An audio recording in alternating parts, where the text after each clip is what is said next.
আপনি একটা ভালো প্রসঙ্গ তুলেছেন সেনাবাহিনীর প্রসঙ্গে এবং শেখ হাসিনা পালিয়ে যাবার পরে সদরে যারা সেনাপ্রধানের সঙ্গে বৈঠকে ছিলেন আপনি তার মধ্যে ছিলেন এবং আমরা তখন সেনাপ্রধানের কণ্ঠে যেটা বোঝার চেষ্টা করেছি যে তিনি তখন অত্যন্ত গুরুত্ব দিয়েও আপনার কথা একাধিকবার বলেছেন।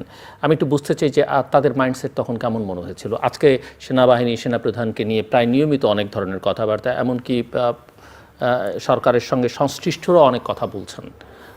আপনি তো মানে বডি ল্যাঙ্গুয়েজ সব মিলিয়ে আমি আপনাকে একটা কথা বলি, আমাদেরকে প্রত্যেকটা জিনিস পার্সপেক্টিভ অনুযায়ী দেখতে হবে। আমাদের যে সেনা প্রধান আছে ওনার একটা ঐতিহাসিক রোল ছিল এই গণ অভ্যুত্থানের পক্ষে, এটা কারো তুচ্ছতাচ্ছিল্য করা উচিত না। উনি কিন্তু করা হচ্ছে তো না, হচ্ছে, আমি উচিত না বলছি, হচ্ছে তারা, এটা তো ভাই সব জায়গায় তো মবক্রাসি চলতেছে। এখন আপনার এটা বুঝতে হবে যে উনি শেখ হাসিনার নিয়োজিত সেনা প্রধান ছিলেন, উনি শেখ হাসিনার আত্মীয় ছিলেন।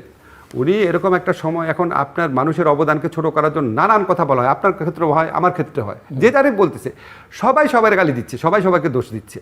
ইউনূস স্যারের অবদান ছোট করছে না, উনি কি করেছে জুলাই গণঅভ্যুত্থান, এসব প্রশ্ন তোলা হয় না, আপনার প্রশ্ন তোলা হয় না, আমার প্রশ্ন তোলা হয় না, আপনি নাকি ভারতের দালাল, আমি ভারতের দালাল, সবই তো বলা হচ্ছে। এই যে সামগ্রিক আক্রমণ প্রক্রিয়া, এই আক্রমণটা সম্ভবত ওনার ক্ষেত্রে আসতো না, যেহেতু উনি একটুখানি ওপেন আপ করেছে, কিছু কিছু ব্যাপারে কথা বলা শুরু করেছে, নাহলে এই সুযোগটা থাকতো না। আমি ব্যক্তিগতভাবে আপনাকে বলি, এটা আমার ব্যক্তিগত অভিমত, আমি কাছের থেকে দেখে আমার কাছে মনে হয়েছে এই গণ অভ্যুত্থানের প্রতি ওনার প্রচণ্ড শ্রদ্ধাবোধ আছে। ওনার সাথে যখন আমার কথা হয় উনি বারবার দুইটা কথা বলেন। হ্যাঁ, এখন ধরেন আপনি বলতে পারেন আচ্ছা সেনাপ্রধান এগুলি বলতে পারেন নাকি? ভাই, এরকম একটা প্রায় বিপ্লব গণ অভ্যুত্থানের পরে মানুষের আর ডিফাইন্ড রোল থাকে না, অনেকের ডিফাইন্ড রোল, তারা তো একার্থে স্টেক হোল্ডার, কারণ তারা যদি সমর্থন না রাখে বা তারা যদি অন্য কোনো ভূমিকা যায়, সরকার তো উনারাও তো একদম আনস্টেবল হয়ে যায়। এক্স্যাক্টলি, উনারা যে সেনাবাহিনী যে রোলটা রেখেছে, সেনাপ্রধান যে রোলটা রেখেছে, উনারাও তো গণ অভ্যুত্থানের একটা কম্পোনেন্টে পরিণত হয়েছে, দেরিতে হলেও।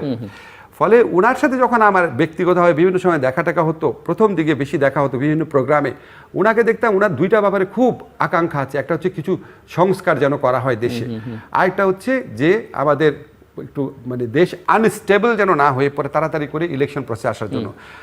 আমার কাছে মনে হয়েছে ওনার সবসময় আশঙ্কা থাকে কি, ইলেকশন যত দেরি হবে তত দেশের মধ্যে বিভিন্ন ধরনের চক্রান্ত ষড়যন্ত্র হতে পারে। আরেকটা কথা উনি সবসময় বলতেন, উনি আর্মিকে বেশি দিন বাইরে রাখতে চান না, সম্ভবত 1/11 এক্সপিরিয়েন্সের কারণে আর্মির মধ্যে সিভিলিয়ান ভাইস ঢুকে যেতে পারে। আমি ফ্র্যাঙ্কলি আপনাকে বললাম, তো আমার কাছে ওনাকে যেভাবে পোট্রে করা হয় কিছু কিছু মাধ্যমে, আমার কাছে মনে হয় অবিচার করা হয় এবং উস্কানিমূলক বক্তব্য দেওয়া হয়। এবং আপনি যেটা বলছেন, তবে আপনাকে এটাও বলে রাখি, আমি এটাও বলে রাখি with due respect to Waqar ভাই, উনি আপনার এই যে ইনক্লুসিভ ইলেকশন এই ধরনের কথা যদি উনি না বলে এটা ভালো, কারণ উনি না বললে ভালো, কিন্তু যখন আপনারা পরিষ্কার করে বলেন না তখন অ্যাজ এ স্টেক হোল্ডার তিনি যদি বলেন, কারণ তারও এখানে স্টেক আছে, তার সশস্ত্র বাহিনীর স্টেক আছে এবং উনি যেহেতু লিড করছেন বলতে পারেন। তবে হয় কি আপনার, কারণ আমরা তো ঠিক 2007-8 যা দেখেছি সেই হিসেবে ওনারা তো প্র্যাকটিক্যালি কিছুই বলছেন না, করছেন না। জি, আমি বলি আপনাকে, বলতে পারেন। ধরেন আপনার অগাস্টের মাসে প্রথম 2-1 দিন, প্রথম 2-1 সপ্তাহ তখন যদি বলতেন, এখনকার রোলটা তো ডিফাইন, তখন বললে তো মনে হতো যে উনি প্রভাব বিস্তার করবার চেষ্টা করছেন। কিন্তু এখন যেহেতু সমাজে নানা মহল থেকে নানা রকমের প্রশ্ন উঠছে, রাজনৈতিক দলগুলো থেকে নানান কথা উঠছে, ইভেন আমি তো পলিটিক্যাল পার্টিগুলোকে এটাকে নিয়ে খুব বেশি আমি আপনাকে বলি, ধরেন পৃথিবীতে কে ভালো কাজ করছে, কে ঠিক করছে, কে বেঠিক করছে, এটা তো আমার কথায় নির্ণীত হবে না। আপনার বক্তব্য সঠিক হতে পারে, কিন্তু আমার মতে মানে দেশে যেই পরিমাণ সেন্সিটিভিটি তৈরি হয়েছে আওয়ামী লীগের সম্পর্কে, আওয়ামী লীগের সভানেত্রী লেথাল ওয়েপন ইউজ করার জন্য আদেশ দিচ্ছেন, এই করছেন সেই করছেন। আওয়ামী লীগের সকল পর্যায়ের নেতৃবৃন্দ, সবচেয়ে ভালো নেত্রী যেটা দেখেন সেটার পিছনেও সেও একটা না একটা কুৎসিত নির্বাচনে ইলেক্টেড লোক। তো এরকম পরিস্থিতিতে এটা নিয়ে মানুষের মধ্যে প্রচণ্ড সেন্সিটিভিটি কাজ করে। ধরেন আপনাকে আমি ফ্র্যাঙ্কলি বলি, আমি ফ্র্যাঙ্কলি বিশ্বাস করি, ভুলে যান আমি উপদেষ্টা, আমি মানুষ হিসেবে বিশ্বাস করি আওয়ামী লীগকে আবার যদি নির্বাচনের সুযোগ দেওয়া হয়, আওয়ামী লীগ দেশকে আবার দোজক বানানোর চেষ্টা করবে। তার কাছে এত টাকা আছে এবং তার মধ্যে কোনো রিমোর্স নাই, সে যেটা করেছে এই জুলাই হত্যাকাণ্ড, এটা কোনো রিমোর্স নাই। তো যার রিমোর্স নাই এবং যার কাছে এত টাকা আছে, যার কমপক্ষে 15-20% মানুষ যাদের অন্ধ সাপোর্টার, তারা দেশকে আবার মানে দোজক বানায় ফেলার মতো। কিন্তু সেই সিদ্ধান্ত কে নেবে? না, সেই সিদ্ধান্ত কে নেবে? এটা নেবে পলিটিক্যাল, আমি আপনাকে বলি, সেই সিদ্ধান্ত পলিটিক্যাল পার্টি নেবে, সেই সিদ্ধান্ত বিচারিক প্রক্রিয়া আসতে পারে, সেই সিদ্ধান্ত নির্বাচন কমিশন নিতে পারে।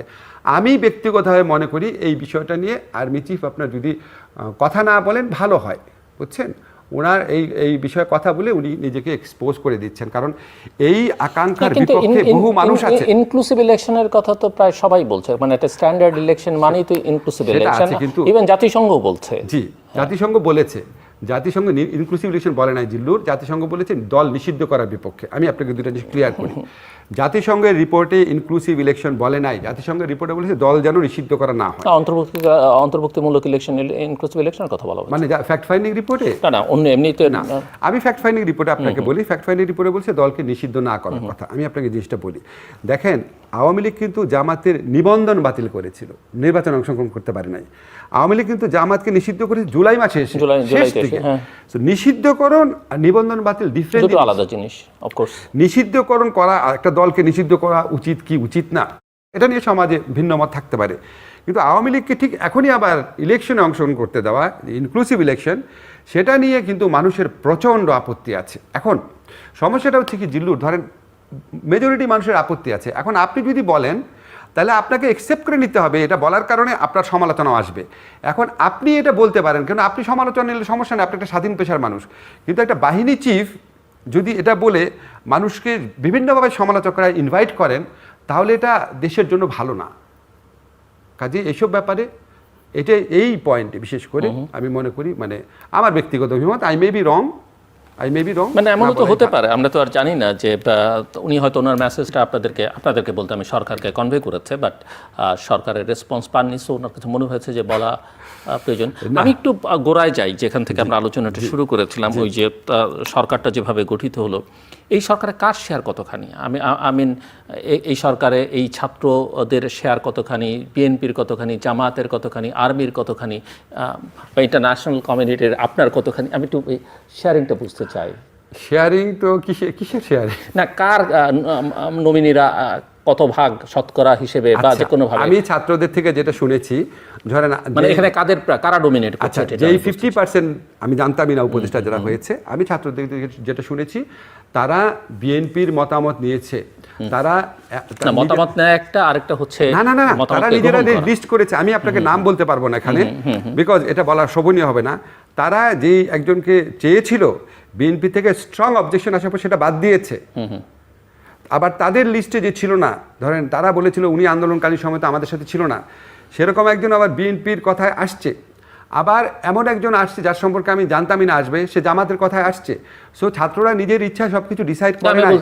সেজন্য বলছে যে কার প্রাধান্য বেশি এখানে। না, আমি আপনাকে শুধু প্রাধান্য তো আমি বলতে পারবো না আপনাকে, কিন্তু আমি আপনাকে এটা বলতে পারি, ছাত্ররা পলিটিক্যাল পার্টি যারা আছে, আন্দোলনে যারা শক্তি আছে, সবার সাথে হয়তো কথা বলা নাই, যাদের সাথে কথা বলে তারা খুবই মাইন্ড করতে পারে, কিন্তু ওইখানে এত সময়ের সীমাবদ্ধতা ছিল, এত একটা তাড়াহুড়া পরিবেশ ছিল। বাংলাদেশের ইতিহাসে কোনো কেয়ারটেকার গভর্নমেন্ট এভাবে হয় নাই জিল্লুর।